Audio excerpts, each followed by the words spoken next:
Ku izina ry'Imana Data na Mwana na Roho Mutagatifu, amina. Gira amahoro ya Kristo umuvandimwe. Misa rero irarangiye, turatashye. Tugiye gutaha rero, ariko mbere yuko dutaha turahabwa umugisha. Inyigisho rero tumazemo iminsi kuri misa ntagatifu turayisoza uyu munsi.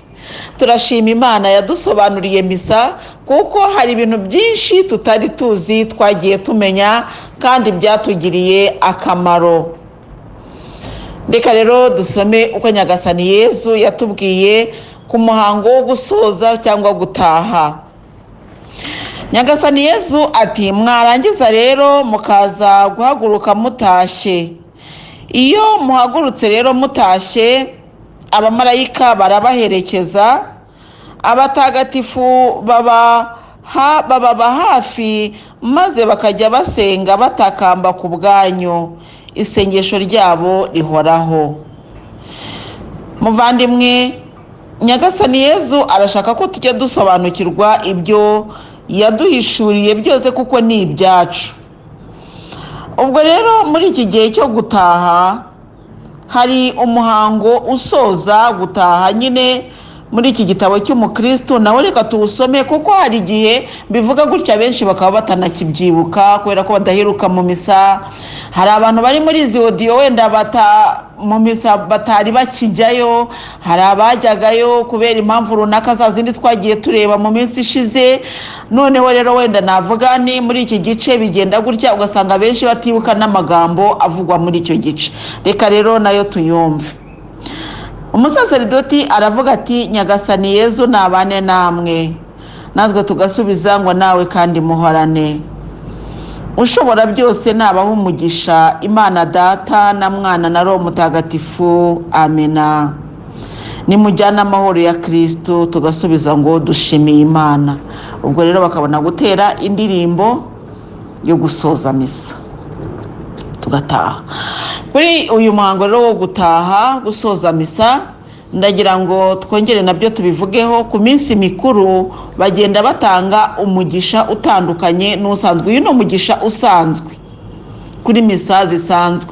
Hakaba rero n'umugisha udasanzwe w'umunsi udasanzwe nyine w'umunsi mukuru, aho tuvuga amina inshuro 3. Ubwo rero ibyo ngibyo wenda ku batari abakristo gatolika babimenye ko hari igihe bazajya bazaba baduherekeje mu misa bakumva tuvuze amina inshuro 3, ubwo aba ari umunsi mukuru, aba ari umugisha w'umunsi mukuru. Hari n'igihe bazaduherekeza bakumva duhawe uyu mugisha usanzwe.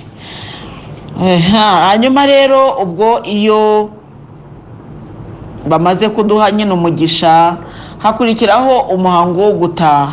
Ariko mu gutaha nabyo hari icyo turi bubivugeho.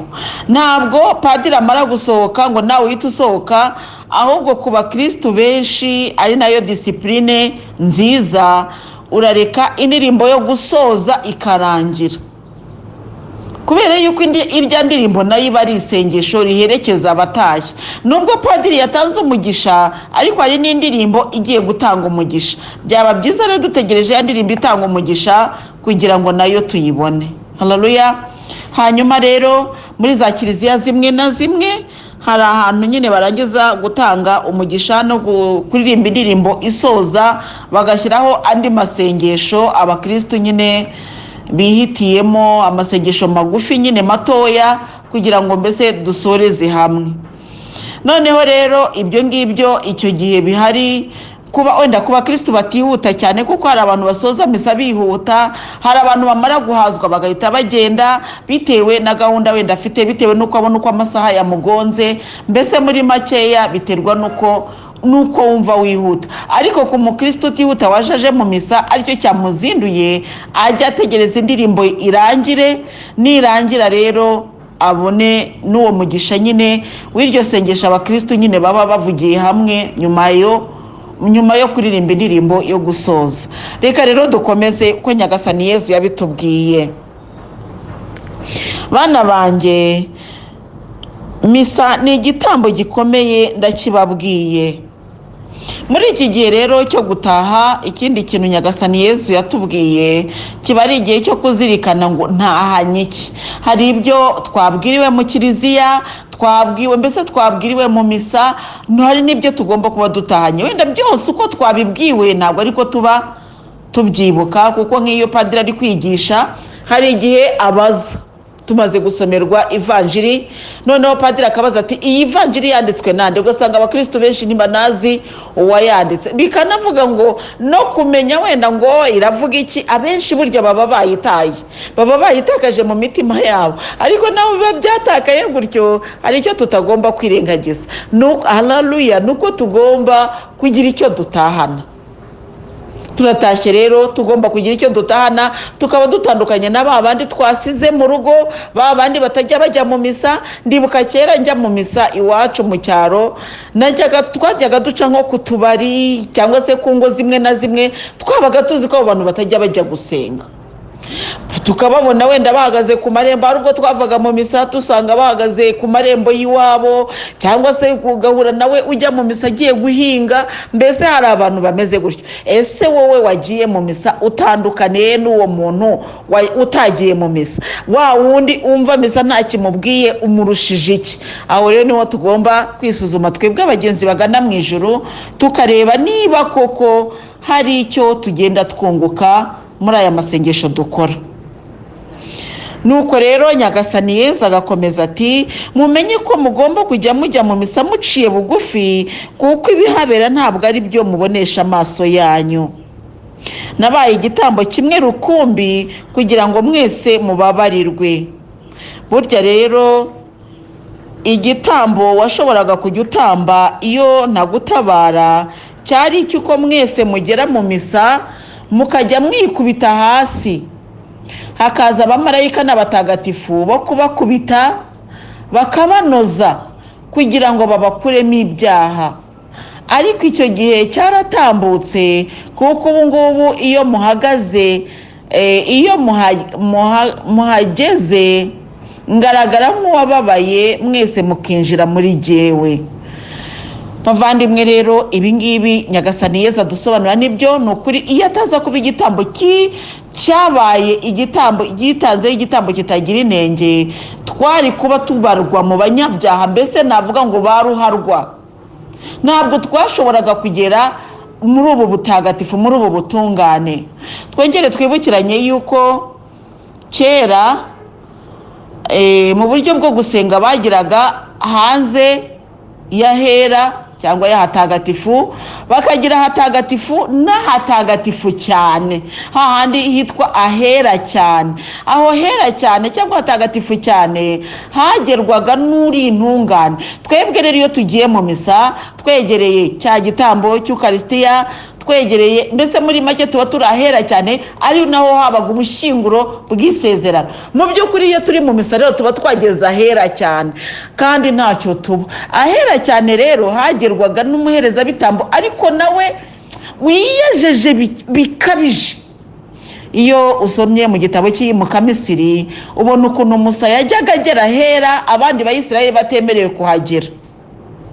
Muvandimwe rero, ibyo bikashaka kuvuga ngo aho hera cyane hari hariho, ariko ubu uyu munsi ahera rwose, ahera cyane no hanze y'ahera hose havuyeho. Igihe Nyagasani Yesu apfiriye ku musaraba, wa mwenda igihe utanyukamo kabiri, ni ukuvuga ngo ahera, uwari ukingirije ahera rwose, aho hera hahise havaho, maze twese twigira uburenganzira bwo kwigerera ahera. Ni ukuvuga rero ngo bavandimwe,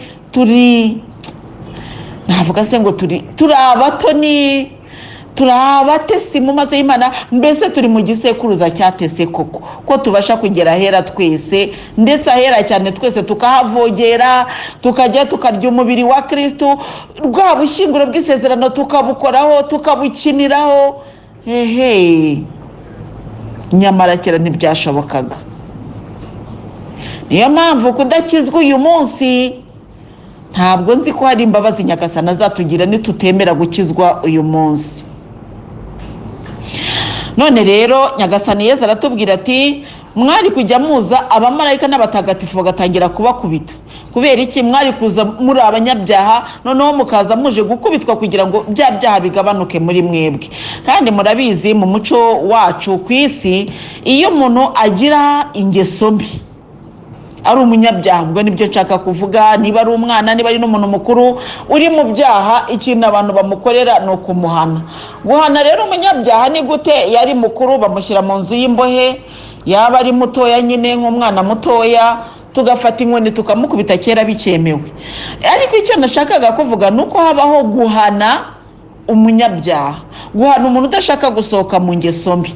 Twebwe rero ntabwo twashakaga gusohoka mu ngeso mbi, nta nubwo tubifite muri gahunda, ariko Nyagasani akatubabarira akaduha umubiri we n'amaraso ye. Murumva rero ko yabaye incungu yacu n'ukuri. Abamarayika n'abatagatifu bari kuba ari abantu b'intungane begereye Imana, baza kudukubita, mbese ni nko kuduhana, kutubabaza kugira ngo tuve mu byaha, nk'uko natwe dukubita abana bacu iyo bakosheje. Iyo dushaka kugira ngo umwana agire umuco mwiza, tumuha ibihano, kandi turabizi. Ntabwo rero Nyagasani yashatse ko duhanwa muri ubwo buryo, ahubwo we yaraje aratwitangira avuga ati aba ni abana banjye, n'igihe banyinjiye mujye mubona ko ari abatagatifu. Ahubwo bamarayika namwe batagatifu, kugira ngo muze kubakubita, ahubwo mujye muza mupfukamane nabo, mubakomera amashyi, kandi muhore mubatakambira, kuko aho bari ntabwo horoshye. Murumva rero ko turi abo mu gisekuruza cyagiriwe ubuntu kandi cyatese. Nuko Nyagasani Yezu arakomeza aravuga ati maze mwavuga ngo tubabarire Nyagasani, Imana igahita ibona ububabare nagize, igahita ibababarira. Burya mwari kujya mukizwa n'imibiri yanyu, mugakubitwa kugeza muvuga ngo ni iki cyanzanye. Oya, dukongera dusubiremo, mwari kujya mukubitwa kugeza ubwo muvuga ngo ni iki cyanzanye. Bakajya bakubaza ngo wazanywe n'iki, kandi ukanga icyaha, ugakubitwa kugeza gupfa uvanwa mu ibyaha. Murumva icyo nabakoreye? Imana se yari kubamenya? Mbere yuko mwivana mu buntu bwayo mwasaga nayo, ariko aho mumariye kwivanga n'inyamaswa, Imana yabonaga ururimi rw'umuntu ubungubu rumeze nk'urw'inzoka, ariko ubungubu rwaratagatifujwe. Ururimi rw'umuntu ubungubu rufite ububasha bwo gutegeka, ndetse rutegeka n'abadayimoni bakiruka. Urumva ko rwahawe ububasha? Muvandimwe, aha Nyagasani ari kudusobanurira ko iyo bitaza kugenda gutyo, twari kujya dukubitwa inkoni nyinshi cyane, ndetse bakagukubita kugeza gupfa kugira ngo uve mu cyaha. Ariko Nyagasani Yezu yaradutambiye mbese. Ikindi, Imana ntabwo ari kutumenya. None se ari kutumenya gute ko twari kuba turi mu banyabyaha, ko amaraso yacu yari yarivanze, indimi zacu zari zarivanze n'iz'inyamaswa, natwe tuvuga ururimi rw'inyamaswa, dukora nk'inyamaswa kuko ariyo yakuye abantu mu bwiza bw'Imana. Nyamara Nyagasani Yezu yo kabyara, yo gahora tuyoboye. Haleluya, amina. Oh haleluya. Yaravuze ati bana banjye mwe muri babi, ariko nje guhagarara muri mwebwe, maze munyinjiremo mube beza. Yatugiriye neza, yadufunguriye aho kubabaririrwa ibyaha. Ngo ariko ubungubu ururimi rwa muntu rwaratagatifujwe, ubungubu rufite ububasha bwo gutegeka, ndetse rutegeka n'abadayimoni bakiruka. Ni ukuri koko iyo turi gusenga tuhagaze muri Yezu, yeho tuba twambaye imbaraga. Haleluya, tuba dufite ububasha, tuvuga ngo dayimoni ceceka, igahita iceceka. Urumva ko ururimi rwacu rwahawe ububasha. Ntabwo ari nko muri cya gihe cya Adamu na Eva, aho shitani yaje kubashuka bakemera. Ubu twebwe dufite ububasha bwo kubwira shitani ngo igira ya shitani, kubera ko Yezu yayitsindiye mu butayu. Amaze kuyitsiratiza, natwe ubwo twahawe ububasha bwo gutsinda shitani. Haleluya, Imana ishimwe cyane. None rero bavandimwe, ko twahawe ububasha bwo gutsinda shitani, aho turayitsinda, aho nitwigarurira ikoresheje ka karimi kayo. Aho rero ni buri wese ugiye kwisuzuma akareba niba abasha gutsinda shitani koko uko bikwiye.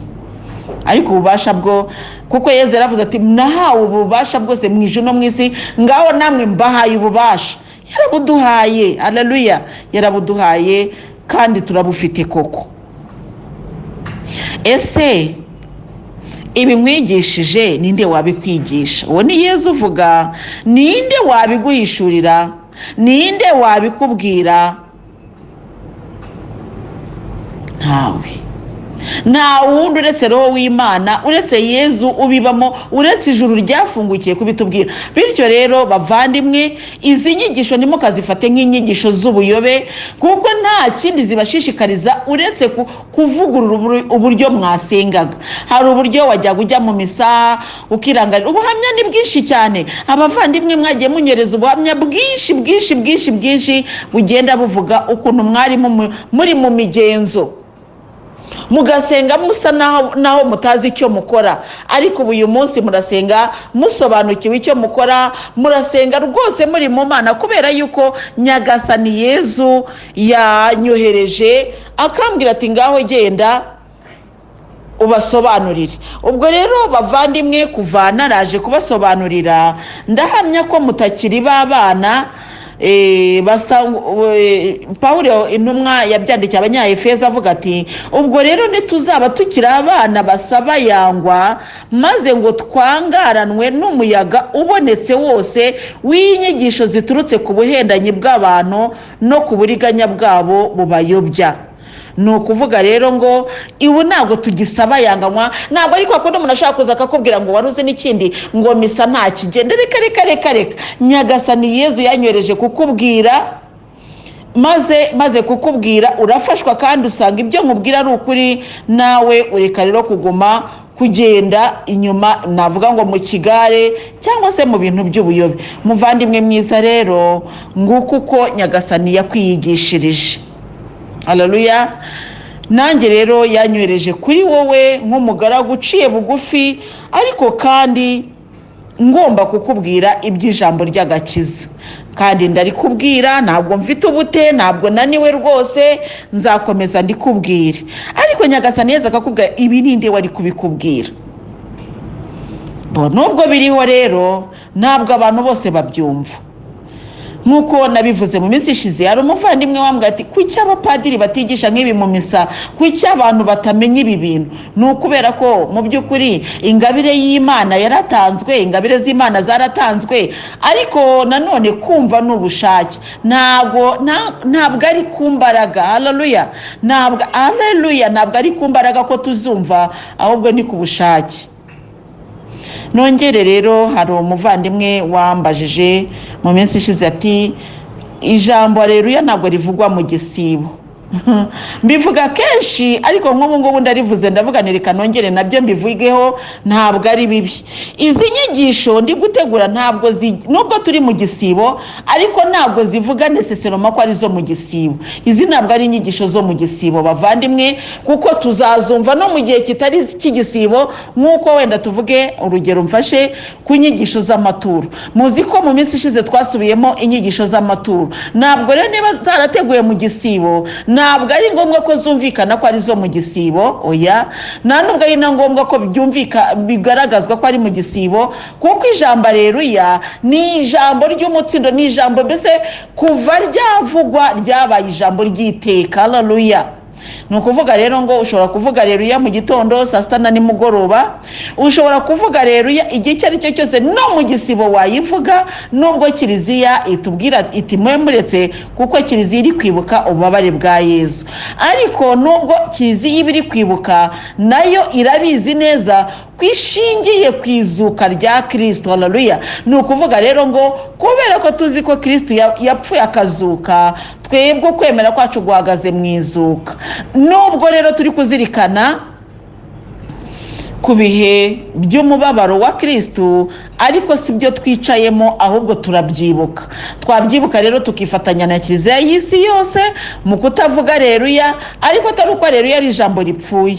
Njyewe rero mu gutegura izi nyigisho, ntabwo bivuga ngo ndazitegura mu gisibo. Oya, izi ni inyigisho Nyagasani Yesu yashatse kuduha, nk'uko hari n'izindi hirya no hino zishobora kuba ziri gutangwa. Ntabwo bivuga ko ijambo haleluya ryapfuye. Oya, ririho rwose hose kandi rizabaho iteka ryose. Amina. Turakomeza rero mu misa. Roho w'Imana aba ari hehe mu misa? Aba ari aho hose, aba yababereye igisenge. Igisenge ni ukuvuga ngo ni nk'isakaro. Kandi reka mbabwire bana banjye, ijuru n'isi bizashira ariko ijambo ryanjye ntirizashira. Haleluya. Ijambo ry'Imana ntirizashira, rizahoraho iteka ryose. Hari igihe kizagera isi n'ijuru bikurweho byose bibe bimwe. Icyo gihe ntabwo muzaba mukeneye urusengero, kuko nzaba ndi rwagati muri mwe, narababereye uwo gusengwa. Ubu ngubu impamvu mujya mu kiliziya ni uko isi iri ukwayo n'ijuru rikaba riri ukwaryo, ariko kandi amasengesho y'abakiranutsi abasha kubivangura. Iyo umukiranutsi atangiye gusenga, ijuru rikurwaho n'isi igakurwaho, maze Imana ikajya imureba neza. Ni ukuvuga ngo ibi byose biriho kubera Imana itarabihuza, ariko igihe kizagera bihuzwe. Ubwo icyaha kizaba kimaze gutsiratizwa burundu, Nyagasani agarutse, icyo gihe isi n'ijuru bizavaho, twese twituriye mu murwa umwe witwa Yeruzalemu nshya. Hari ubwo ibyo ngibyo mukora mu kwemera bizakorerwa noneho mu maso yanyu mubireba. Icyo gihe ntabwo muzaba mugikeneye kwizera, kuko icyo muzaba mwizeraga muzaba mukibonye. Icyo gihe ntabwo muzaba mugikeneye gusenga, kuko nzaba ndi rwagati muri mwe. Musenga kugira ngo munsingize, musenga kugira ngo munsingize, munsingiza kugira ngo mbishimire, maze mbarinde akaga n'agahinda kari muri iyi si, nzabajyana iwanjye heza. Twongere twibukiranye duhereye ku magambo Nyagasani Yesu atubwira. Bavandimwe, tujye dutekereza ko dusenga, dutanga amaturo kugira ngo Imana ibyibuhe. Oya, tuyatanga kugira ngo Imana itwishimire. Imana nitwishimira ikomeze iturinde abanzi, abagome, mbese ikomeze tubere maso. Haleluya.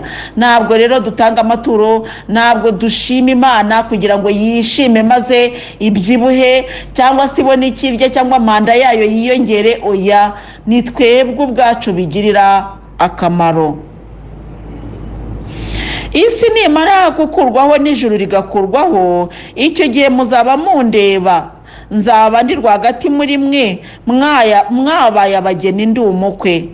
Musaba se mugikeneye gusenga muvuga ngo Nyagasani banguka udutabare, kandi nzaba mpagaze rwagati muri mwe.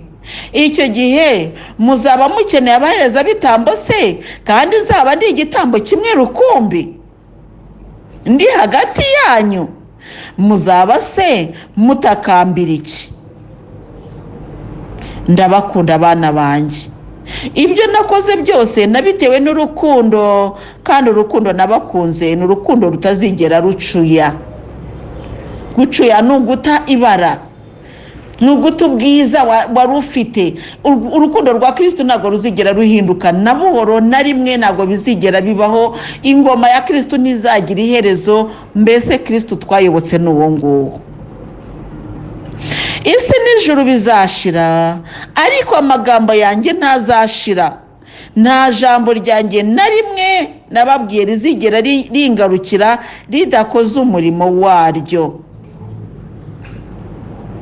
Nabahaye igitambo cy'Ukaristiya kugira ngo mwitagatifuze iteka, mure mbabona muri inyange zanjye. Ni ukuvuga ngo mu gitambo cy'Ukaristiya duhora tuhindurirwa ubwiza, mbese duhora tuvuka bundi bushya mu gitambo cy'Ukaristiya. Bikira Mariya abaherekeze, Bikira Mariya abahagarareho. Igihe narwanaga ku musaraba, we yarwanaga mu isi. Azi byinshi cyane bibera muri mwe. Iyo mbabwiye ngo Bikira Mariya barinde, mbazi icyo mbabwiye. mubyemera mutabyemera ntabwo bimubuza gukora inshingano ze, kandi ntabwo azikora kugira ngo azahembwe.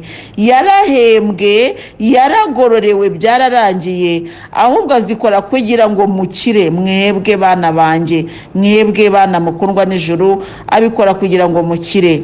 Ninde uzabaho inyigisho nk'izanjye?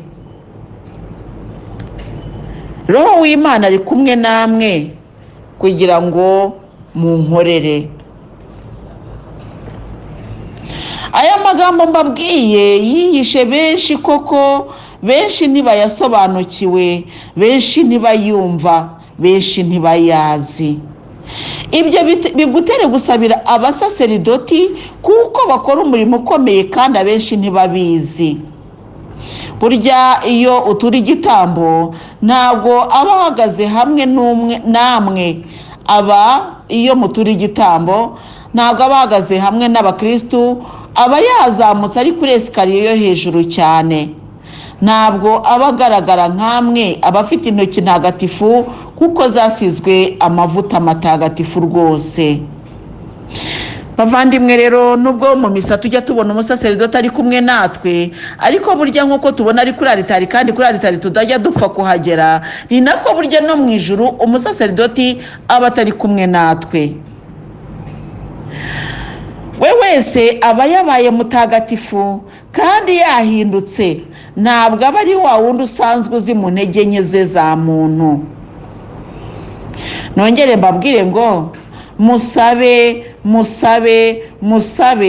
musabire abasaseridoti gukomera ku busugi bwabo, kuko isi nivaho n'ijuru rikavaho, abazaba ari amasugi bazamerekezaho nzajya hose. Bavandimwe tugana mu ijuru, tugomba gusabira abasaseridoti kugira ngo bagumane ubusugi bwabo, kandi natwe ubwacu tukisabira kugira ngo dukomeze tubumvire, tububahe, tujye tumenya ko atari abantu basanzwe nkatwe twese. Kandi abasaseridoti nabo bamenye ko atari abantu basanzwe, kuko hari abagenda bakajya muri izo ngeso mbi, babaho rwose, noneho akajya abwira nk'umuntu, amubwira ati reka natwe turi abantu nk'amwe. Nibyo, mu mubiri wacu umuntu, abasaseridoti ni abantu kuko bavuka mu miryango yacu, bavuka mu bavandimwe bacu, ni abantu, ku mubiri ni abantu, ariko kubw'ingabire y'ubusaseridoti bahawe ntabwo ari abantu mu by'ukuri. Cyane cyane iyo bari rero kuri aritari bwo baba atari abantu na buhoro na buhoro. Kandi ntabwo umusaseridoti agomba kuba umusaseridoti kubera ko ari kuri aritari gusa, oya, agomba kuba umusaseridoti iteka ryose, kubwo icyiciro cya Melikisedeki, ari nabyo Kristo yababereye umuherezabitambo w'iteka. Haleluya. Ni ukuvuga ngo umusaseridoti agomba kuba umusaseridoti iteka ryose. Ntabwo aba umusaseridoti wo ku cyumweru, wo mu misa, ngo hanze yongere yiyambure wa mwambaro wa gisaseridoti, ngo yambare umwambaro w'ibyaha, aze gusangira Kristo ibyaha, ubundi ntibyakabaye. Ariko iyo bibaye, tujye dusenga, tubasabire cyane, kuko nubwo batwaye iyo ngabire ikomeye, ariko tujye twibuka ko Pawulo mutagatifu yavuze ngo ingabire y'Imana itwawe mu tubindi tumene ku busa. Bityo rero tujye tubasabira cyane kugira ngo utwo tubindi tumene ku busa batwayemo ingabire z'Imana bazaturagire, batwiteho, bazatugirane mu bwami bw'Imana tutanduye. Hari benshi rero usanga mu by'ukuri batabyitwaramo neza, ugasanga wenda uwo murimo w'ubusaseridoti bawukora cyane cyane iyo bari kuri aritari, ariko bagera hanze akajya avuga ati reka natwe turi abantu nk'amwe. Ugasanga wenda umusaseridoti yasinze, ugasanga se wenda ari kwiyandavuza mu busambanyi. Ntabwo navuga ngo ni benshi, ariko abumwe agatukisha bose. Niyo mpamvu Yesu avuga ati musenge mubasabire. Nabo ni abantu bambaye umubiri wa kimuntu, ariko mu by'ukuri si abantu basanzwe, ni abaherezabitambo. ni nka Musa yari umuntu nk'abandi, ariko mu by'ukuri amariye gutorwa n'Imana yabaye umuntu w'ikirenga ku buryo n'abamwangaga bagashaka kumugirira ishyari no kumuvuga nabi bahanwaga. Kore, Datani na Biramu, iyo nkuru turabizi mu Miriyamu, mbese ayo makuru turayazi kandi ari mu gitabo gitagatifu. Bityo rero bivuga ngo abantu bashaka gusuzugura abasaseridoti mu by'ukuri baba bari gukora Imana mu jisho. Ni ibintu bikomeye cyane rero, n'abasaseridoti nabo bakwiriye kubimenya kandi bakabyitwaramo neza. Icyo kintu mu giharanire amasugi ndayashaka. Bana mukiri amasugi muri ahangaha ubwo aratubwiraga nyine icyo gihe nimukomere ku busugi bwanyu, ariko kandi namwe ndavuga ni bana mukiri amasugi muri izi nyigisho mukomere ku busugi bwanyu. Nje kubabwira ko amasugi azahembwa ku buryo budasanzwe buhambaye, kandi isugi ntabwo ari uwo mwana gusa, nta nubwo ari n'umuntu uwo ari we wese utarasambana gusa, ahubwo nawe washatse ukaba utarasambana, utaraciye inyuma uwo mwashakanye, uracyari isugi. Murabyumva? Bikomereye benshi kuko mukunda guhemuka cyane, ariko birashoboka. Les infidèles bariho, ariko abantu baba bashobora gukomera ku busugi bwabo bigashoboka. Ubusugi ni ukudatatira igihango cy'uwo mwashakanye, ya masezerano mwagiranye ukayahindura ubusa. Waba warabikoze rimwe, waba warabikoze kabiri, ikigaragara cyo ni uko cya kimenyetso cyaho amasugi wamaze kugicamo kabiri. Urabyumva? Ubwo ni ukuvuga ngo ushigaje kuzahemberwa ibyo wakoreye ku isi, ariko abazagenda iruhande bazagenda bakomeye ntabwo uzababamo. Bavandimwe, Nyagasani Yesu aravuga ngo ntabwo mbaciriyeho iteka, kandi mujye mwibuka ko mu ijuru hari ibihembo byinshi cyane. Mwiruke nk'abirukira kurushanwa, kandi mwirukire gusiganwa kugira ngo muzabashe kuritaha. Erega riraharanirwa, kandi abibyihariye nibo bazarikukana. Ijuru riraharanirwa bavandimwe, tugomba kumenya yuko ijuru kurijyamo atari nko kwa nigireyo, ni ukurikorera. Nyagasani Yesu rero aratubwira ati hari abazagenda iruhande, ariko ntitwibagirwe nanone yambaga itabarika imbere y'intebe y'ubwami, ko bazaturuka imihanda yose, mu matorero yose, mu ndimi zose, mbese abo ngabo.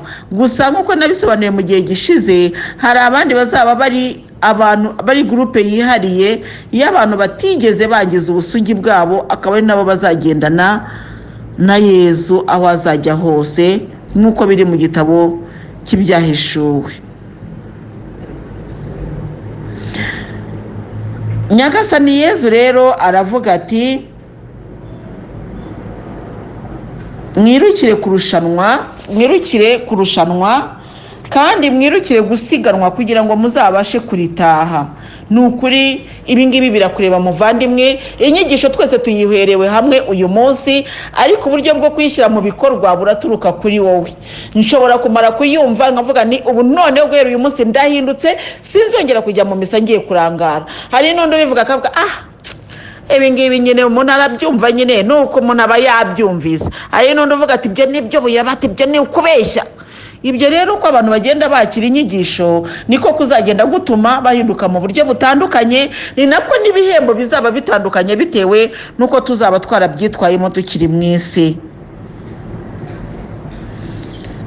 Mureke rero duharanire ijuru, kuko abibyihariye nibo bazarikukana. Ninde ukwiriye kwinjira mu ngoro yawe uhoraho ngo ature ku musozi wawe mutagatifu? Novugwa muri Zaburi ya 15.